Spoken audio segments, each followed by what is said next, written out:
Hi there, I'm here with Jim Morris, one of the most famous bodybuilders in the world. Hi Jim. Hi. Hello, Hi. So lovely to meet you. It's nice to be here. Thank you for inviting me. Agree to an interview. You have had some wonderful achievements in your life. You are a groundbreaker in many, many areas. You were Mr. USA, Mr. America, Mr. International, and then when you were over 60 you were Mr. Olympia? They had a Masters category, Masters. and they broke it down into 40, 50, and 60s. And at 61 I won the over 60 category. Wow. Now, tell me about your early life. Where were you born and what was it like at that time? When you say it, what was society like at that time? Because, you know, to be a bodybuilder, you've got to have the time and the money to do that. Not really. Not well, really? At least not in those days. Not no. in those days? No. I was born in New York, in Brooklyn. Okay. In Bedford-Stuyvesant area. And I didn't start lifting weights until I was 19. 19? You know, so, to say I was a bodybuilder in the general public thinks of a competitive person. Oh, okay. You know, and I didn't start competing until I was 29. 29? Yeah. Wow. It was, and I didn't have any money. I had just a regular job. I competed in the AAU in the United States, which is the Amateur Athletic Union. Mr. America and Mr. USA are amateur titles. Okay. So you didn't need any money. You didn't win any money either. Okay. But you didn't need any money. I had been a judge, a committee member of the AAU prior to starting competing. So it wasn't a money thing. Anyone could compete. It was something that the poor kids could do. You didn't need a whole lot of equipment or any equipment, just supposing trucking back in those days, you could pose in your beachwear practically. So it was, when you say what was it like, what was bodybuilding, what was the competition? I was thinking really about what were the opportunities, because where I come from in England, it's like the kids who have no hope, they come from backgrounds with not a lot of money. A lot of them took to boxing, to try and make a living out of boxing. Well, it was the same in New York, the kids who had no money or anything. But bodybuilding didn't offer any money, so it was just a passion, a thing of, what you like to do. It had nothing to do with making money.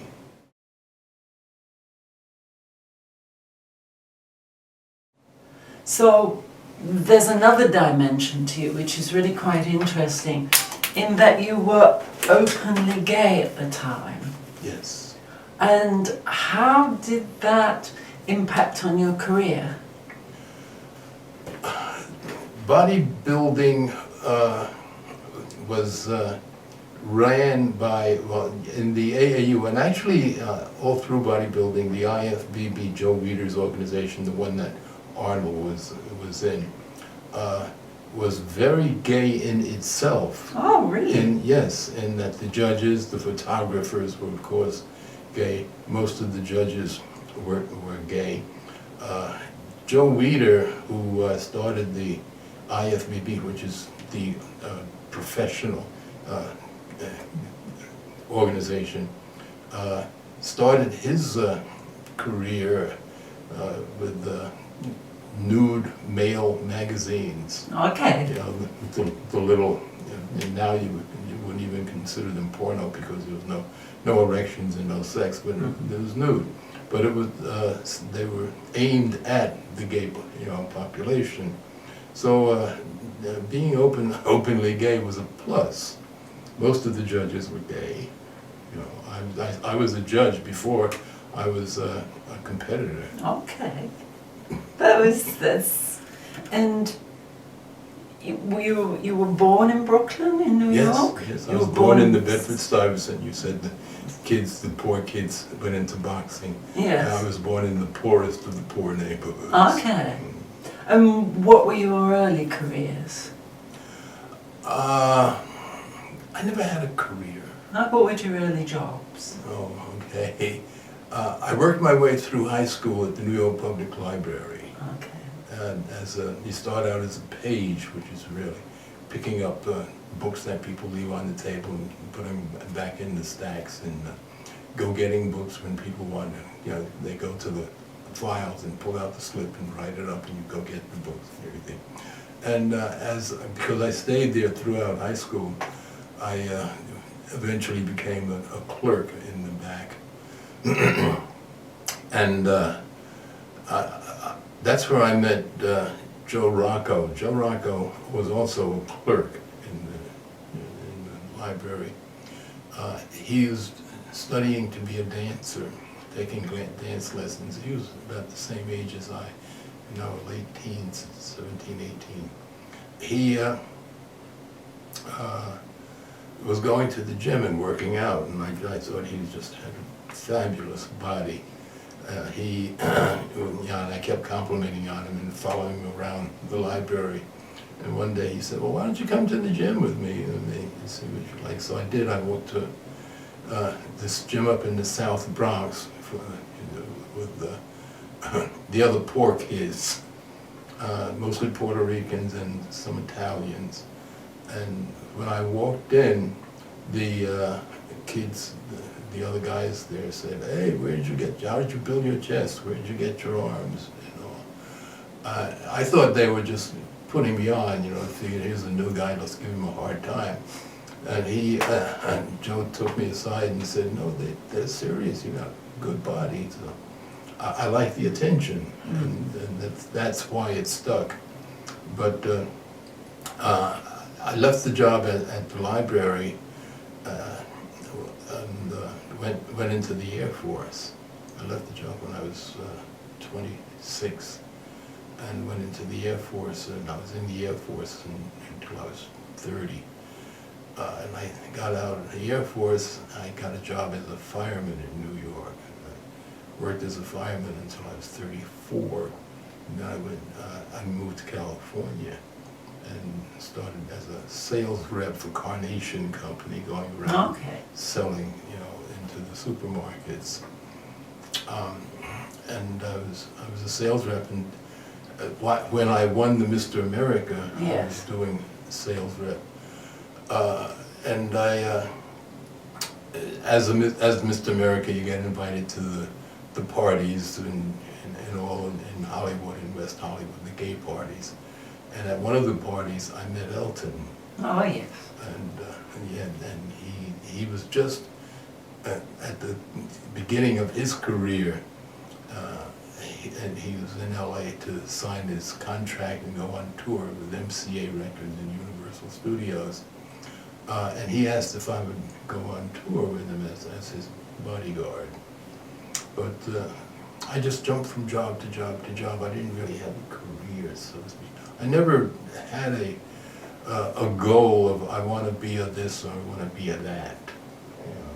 When we look at pictures of you, you have a really highly tuned body. How much work did that take on a day-to-day basis? About an hour, hour and a half. Every day? 6 days a week. 6 days a week. Mm-hmm. That is quite, it seems such a small amount of time for such a high amount of achievement. In bodybuilding, you can overtrain too. You can overdo it. Body can only take so much. Yes. In those days, people dabbled with steroids. Dabbled? Dabbled? Well. It depended. If you wanted to compete and win, you did what it was necessary to do that. That meant steroids. the armies talked about in those days how it wasn't illegal and how it was just sort of standard experimentation. Oh, well, it wasn't legal. You know, in the AAU especially, because the AAU stands for Amateur Athletic Union. Yes. And the reason I wanted to be Mr. America was because of the image of Mr. America, the all-American good guy. Okay. You know, he was Superman and Captain Marvel and all the good superheroes rolled into one. The AAU tried its best to get someone who fit that image. To that end, they would test for steroids. They wouldn't even allow you to wear oil. To oil your body down. You could shave if you wanted, wow. But you couldn't put on oil or any sort of makeup or any sort of tanning okay. or anything. They were that strict about it. And you competed for 30 years? Yes, but it wasn't, you know, year in and year out. I started competing, and I competed from 65 through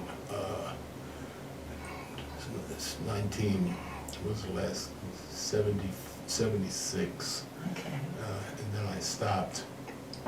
And then I didn't compete again until 1995. So it was like a 20-year gap in there. You know.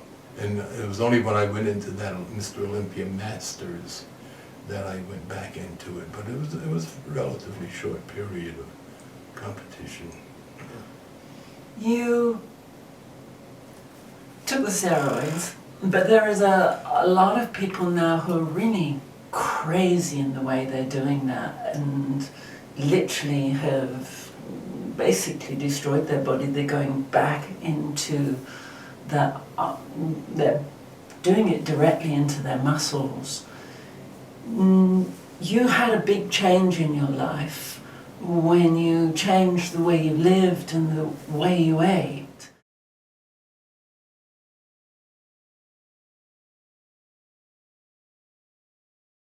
You mean the vegan? Yes. Oh, well, that's, yeah.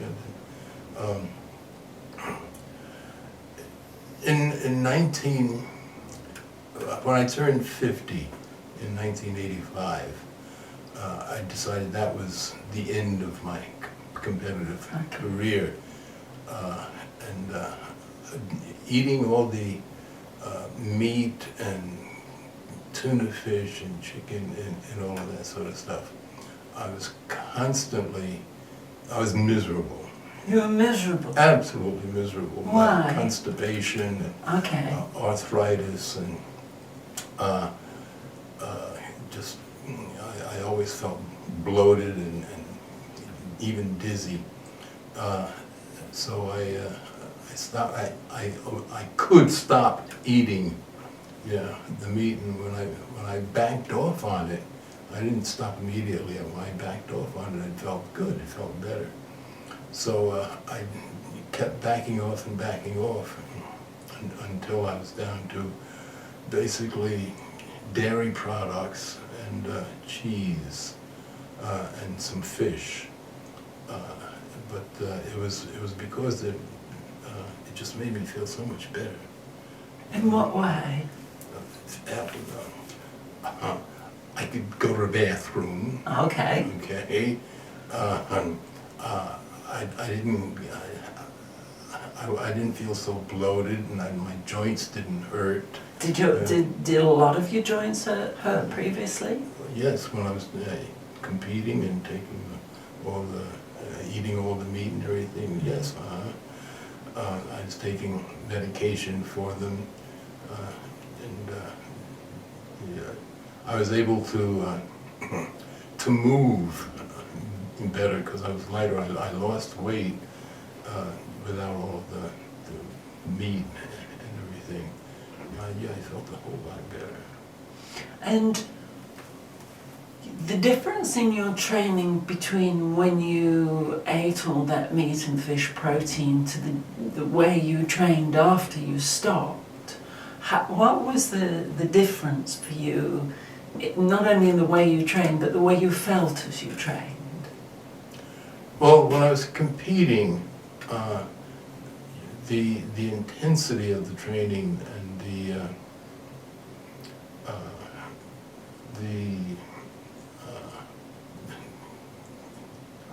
drive to win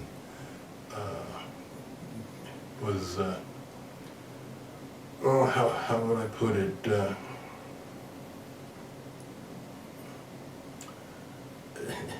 It made up for the inconvenience, all the pain and the hurt and everything. I was training 6 days a week, and it was my life. It was everything. Even though I wasn't in the gym and working out and pushing, even at home, I was posing and practicing and focusing on what I accomplished in today's workout, and then I switch over to what I'm going to do tomorrow's workout. So it was always in my mind, Yes. in my presence and everything. But then when I stopped competing, I could think about and do other things. You know, I could have a life, or a social life, and you know. So the training after I stopped became fun. Okay. And, you know, because I was doing it. I was doing it for fun. It was great. I still trained 6 days a week, but I used less weights, and I did things which were, I guess you would say, less grueling. Okay. You know, I wasn't pushing. You know, for me, bodybuilding was always after a particular look. It was more of an art than you know, going for poundages or numbers or anything. And I was able to express myself more in my training, especially in my body, through my training. So it was a lot more fun, because I didn't have to say, okay, I need to do this to get that in order to win the contest and beat so and so. You know, I could go more for beauty and line and form. And that's interesting that you say that, because many bodybuilders, or they call themselves bodybuilders nowadays, are going for absolute bulk and size. Well, it's hard to judge beauty. You know, beauty is in the eye of the beholder. But size is easier. So the judges have gone to just to judge the size. Plus, you asked earlier about being openly gay. A couple of years ago, it was in like 2005, Iron Man magazine asked me they wanted to do an interview, an article, and I said sure. And the interviewer and I did the interview by emails. He would give me a question, and I would write it up and email it back to him. And one of the questions said, you know, why did you start? Why do you do it and everything? And I said, well, I've always wanted to be beautiful. And he emailed me back and said, they're not going to print that. Yeah. Why? He said, you know, the whole masculinity thing. So I had to change it to I wanted to be attractive.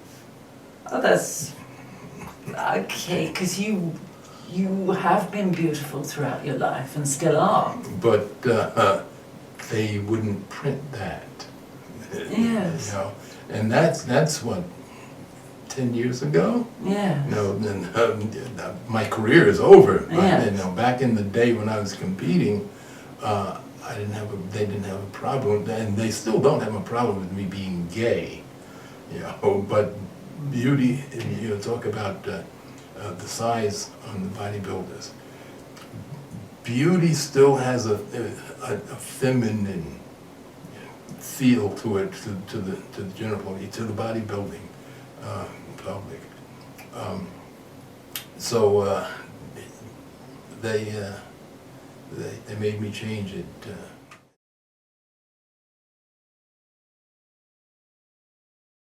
The guys over the course of my career, anyway, who had the lines and the form and the symmetry and the beauty, rarely won. Bob Harris had an exquisitely beautiful build, Rory Liedelmeyer, but they're still clinging to that, and it's even more so clinging to.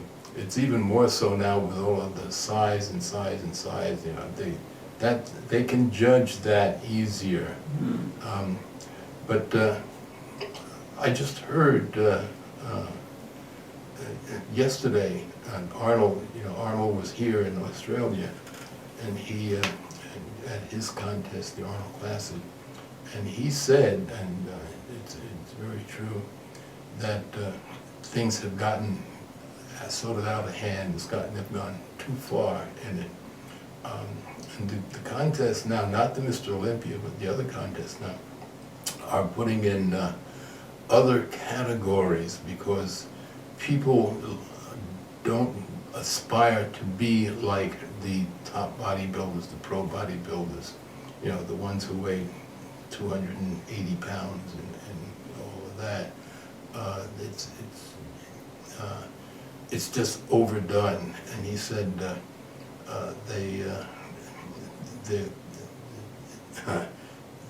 they're well, he didn't say it, but at least he didn't say this. They're losing money because people are not coming to the contest, and they're not buying the magazines as much. So they're putting in other categories. They have a category called physique, and a category called fitness, and a category called model. Guys who have more, quote, beautiful bodies, more attainable bodies, you know, more attractive bodies, and that brings in audiences. Yeah. You know. Were there any other reasons you went vegan besides your health? You know, yeah. But it's been a process over the years. I had always thought of dogs and animals as being dumb animals, you know. And then in 1978, my partner and I opened a gym in West Hollywood, which is sort of the gay part of Los Angeles. And in 1980, we bought a house and adopted 3 dogs. We adopted 1 dog, and as one day I was walking the dog in the neighborhood, the neighbor had a child's crib on the front yard full of puppies. As I walked the dog day after day, the puppies gradually disappeared because he was giving them away. And one day I walked by and there were only 2 puppies left, and one was the runt. She just a little teeny thing, and he said, you know, nobody wanted her. So I took the puppy and brought it home, and Jimmy said, sure. So we had the puppy. And about a week later, I went by, and the other dog was still there, and somebody had said they wanted her, but they never came back. So I took her home, and Jimmy said, sure. So now we had 3 dogs.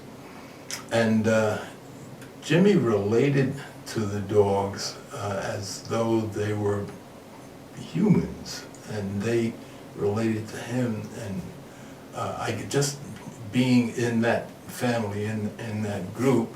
One day I had this aha moment where the dogs. This was back in in the 80s, and the two sisters.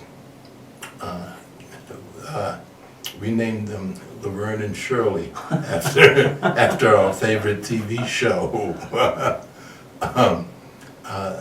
And one day, the little one, Shirley, I was doing something, I think I was washing dishes or something, and I looked around and Shirley was standing there, and I said, "Where's Vern?" And she turned around and walked into the other room, and a few seconds later came back with Laverne. And I looked at her, and she and the two of them, and they looked at me, and it was this aha moment of, well, you said go get, and I realized that they were thinking, feeling, and they understood me, and suddenly I understood them, and from then on, we related so differently, because I was talking to a person, and not a stupid animal, which was the way Jimmy had been treating them.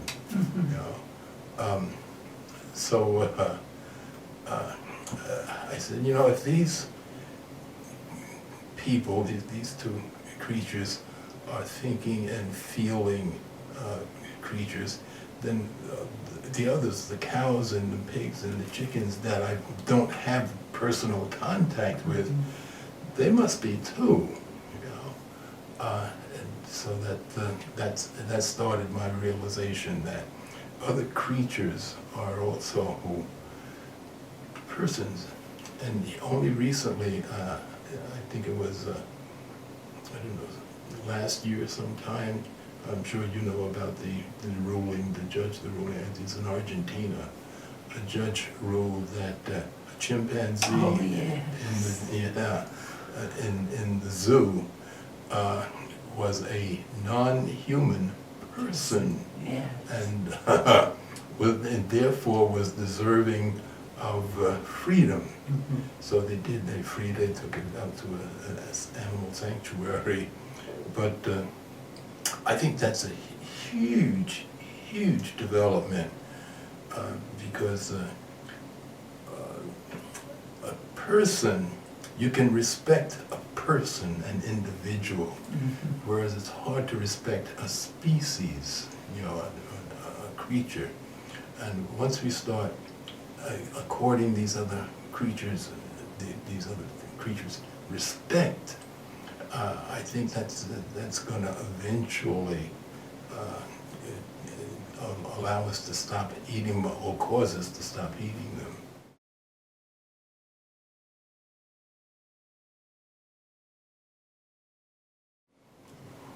At 75, you did, was it 75 you did the PETA? 77. 77 you did the PETA advert picture, which was like unbelievable.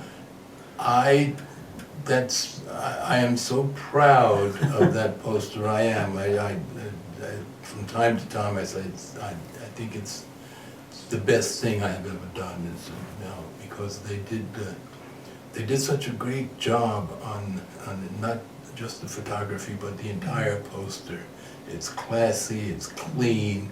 I love the logo, the PETA logo, but the typeface they did on it, and I'm so proud of that picture. That is, it's very intellectually challenging for many people. Yes, yeah, the whole concept. When they came to me about doing the poster, they said initially they wanted to do an outreach towards the seniors. And I said, okay, sure. But they didn't know exactly what they wanted to do or how they wanted to do it. And then they came back a couple of months later, actually, and said, we've got an idea. What do you think of the Rodin statue? And I said, yeah, sure, it sounds great. And I found out later that the thinker is the second best known male sculpture in the world, only after David, Michelangelo's David, which is really, really, I love that picture, the whole concept, and the layout they did it, and it was just, I'm so proud of it. It challenged on age, but it also challenged on what you need to look like that at 77. And it said that this is possible because of eating vegan. Yes. And that's, and, you know, if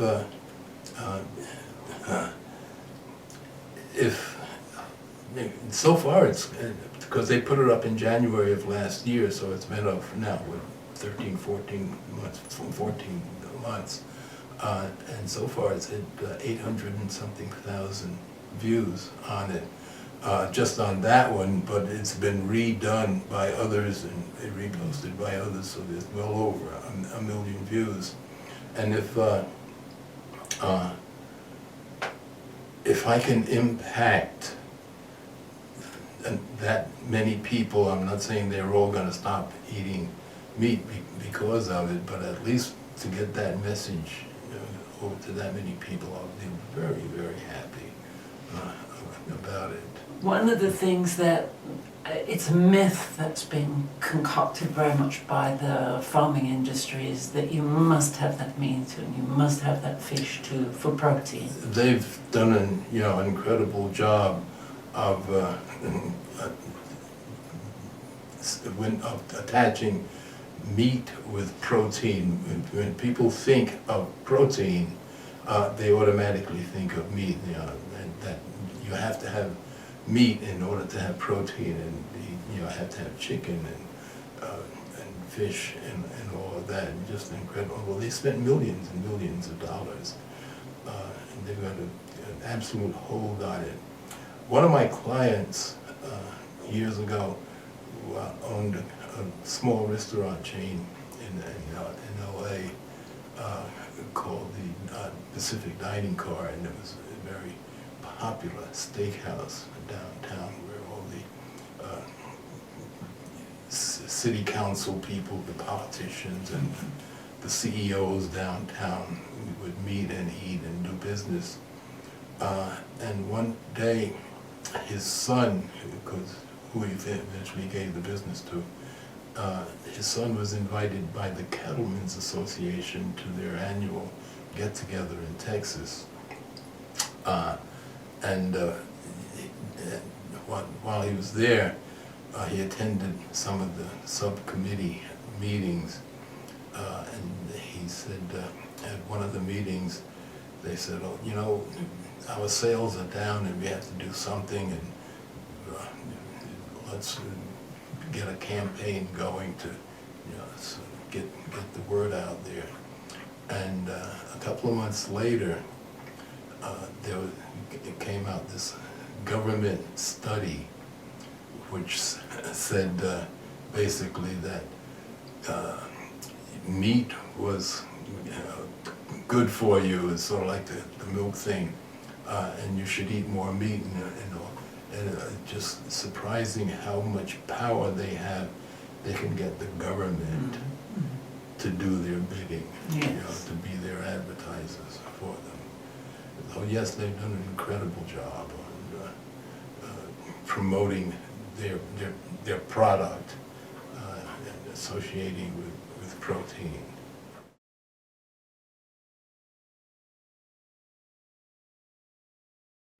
How long did you train for that poster, the PETA poster? About 6 months. Just 6 months? Yeah. Wow. Yeah. And what did you have as your source of protein at that time? Hemp seeds. Hemp seeds. Okay. But you know, protein is in everything. It's in all it's in beans, it's in grains, it's in nuts, it's in fruit, It's in vegetables. Everybody knows about spinach and all of that. But it's in everything, and not only is it in everything, but it's balanced in seeds, and all of the seeds, all of the nuts and all the grains and all the nuts. The protein is balanced with the other nutrients, with the vitamins and the minerals and the carbohydrates and the fiber and all, so that when under the right conditions, the seed will sprout and germinate, and the plant, you know, it'll come into a healthy plant. But I added in, and this was a couple of years ago. My diet has been continually changing over the years as I learn, you know, about new things and all. I heard about hemp seeds, and people, whenever I say hemp seeds, of course they think of marijuana, and but there's no marijuana in the seed. You know, that's only later on in the buds and all. But the hemp seeds have all of the amino acids that exist to make protein, to make complete muscle and protein. They have the two that you don't find in other seeds and other nuts and grains and all. The hemp seeds, along with the other grains and things, give a complete protein. When you think about it, the around the world, the most eaten foods are seeds. In Asia, it's rice. You know, you plant rice and it'll grow. In America, it's wheat, and even in Europe, it's wheat, and in South America, you know, it's corn and beans. Around the world, the most popular and the most eaten foods are all seed, you know, based. It's everywhere. But I added in hemp seeds, and I don't use them really as a supplement. Now they're just a part of my diet. You know, and it's mainly because I know about them, and two, they're available, which they weren't 20, 30 years ago. You know, but I buy them from a company in Canada because they're illegal to be grown still in the United States, or to be marketed in the United States.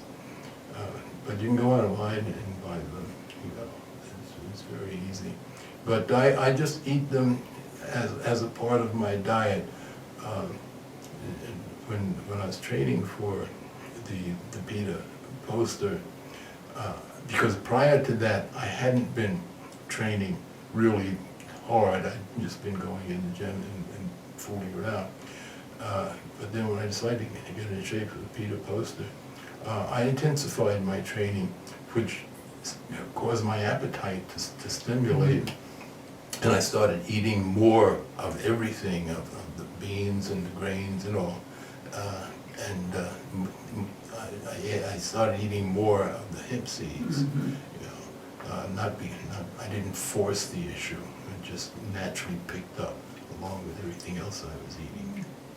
I see a lot of guys coming into my clinic who are buying roids at the gym, and they're eating as much meat as they can, and they're coming in to find out what more amino acids they can take before and after training. And it's just, what would your advice be to them? Hemp seeds. Hemp seeds. Definitely hemp seeds. You know, it's natural. It satisfies everything you need about nutrients. You know, you don't have to worry about buying supplements and all. They make a powder if you want to do a drink, and they make flakes that you can put on your food, your vegetables, as sort of a topping and all. But definitely hemp seed is so much healthier than all the other stuff that we used to take anyway.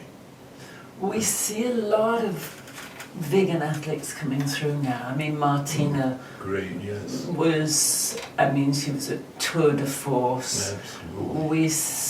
The Williams sisters went to vegan. One of them had an autoimmune disease. We have the German guy who's the big, massive, strong guy. I've heard about him. His name is Patrice Bondemian. And he's like, and also recently we've had Frank Madrano. He is a calisthenics guy. He's fabulous. It's amazing. Absolutely fabulous. When he gets on that high bar and all the gymnastic things he's able to do is so beautiful. Yes. So beautiful. Such strength. So if somebody, because this is what I get asked in the clinic all the time by guys coming in, how can I build up to win? Do you now think, as you've changed during life and you've learnt more things, that actually you can be vegan and build to win in bodybuilding competitions? Yes, for a couple of reasons. One, that these new categories, the new fitness categories and the physique categories and all, you don't need that bulk that you needed prior to, and you don't have to diet in order to get defined. It just comes with the vegan diet. In order to build up and compete now in fitness and all you need to do is increase the poundage that you're using on your exercises, which will stimulate the body over the centuries and millennia reacts to your day-to-day activities. We still call it evolution over a long period of time. As you change your activities over a long, as the human species changes its lifestyle and everything, the body evolves, to meet the new requirements. But that process doesn't take thousands and thousands of years. It's there every day. If we start doing something that the body needs to have more muscle, it will kick in that same process and stimulate the body to put on more muscle. So it's the workouts and it's the way of life that causes you to eat more. You don't have to force the issue. You just force the weights, and the body will respond by growing. Everything we need to know about eating protein, about eating and everything, about when to eat and how much to eat and all, is all built in. It's called appetite. If the body needs certain nutrients, it'll stimulate your appetite. I need more carbohydrates, more. The body runs. We put such an emphasis on protein mainly because of the industry. The poultry industry, the dairy industry, the meat industry. So protein. But the body runs on sugar, runs on glucose, and as you know, and that's what we need mostly. But once we start a new activity, a daily activity, the body responds, because that's what the body does. It constantly monitors, our environment and our activity. And once we start a new activity and over a prolonged period of time, the body responds by stimulating whatever it needs, the appetite to eat more and eat more, and we get hungrier. And so you eat, but you don't have to force the issue. Yeah. So if you met the young Jim Morris today and you were training him to win all those titles, you'd be training him as a vegan. Absolutely. Oh, I'd eliminate all that misery and forcing myself to eat all sorts of crap. Yeah, and it would be so much easier. Yeah. So much easier, yeah. But, when, and even now, there are times when I just want to have some Brussels sprouts. I get a taste for Brussels sprouts. It's that appetite kicking in and saying, I need so-and-so, and I don't need to know what it is. I don't need to know what nutrient in the Brussels sprout it needs. I just get a taste for it, and that's the body. The body says, yeah, okay, let's all have some Brussels. And sometimes I'll just have the Brussels sprouts, and it'll be satisfying. The word, when it's satiety. Yes. It's very satisfying. But the body will let you know what it needs and when it needs it and how much it needs. And you don't have to say, okay, I'm going to eat X amount of this so I have protein or I have carbohydrates or anything. You eat it, and then when you're satisfied, you stop. When people come into my clinic, I see people who are massively obese, people who have nutritional deficiencies, people who have cardiovascular disease, high cholesterol. They all get to look at your picture. Oh my goodness. Look at this. This is what you can do. This is how incredibly healthy you can be. This is how strong you can be. This is one of the inspirations that you're going to be following now to live a long and healthy and obviously a happy life. Been much happier since, for a lot of reasons, and well, for one reason in particular is that I think, prior to the vegan and the poster, the PETA poster, my bodybuilding career had been mostly about me, about my ego and, like I said, being beautiful, pretty. But now, feeling that I've had an impact on not only the animals and hopefully, spared some animals some pain and misery, but humans who will say, well, okay, it's possible. If I eat this way, I can look this way and I can feel this way, and that's very, very satisfying to me. Thank you so much. It's been an absolute pleasure. Thanks. Such a pleasure. I've been speaking to the incredible Jim Morris, an inspiration for health, strength, and longevity. Thanks. I appreciate it.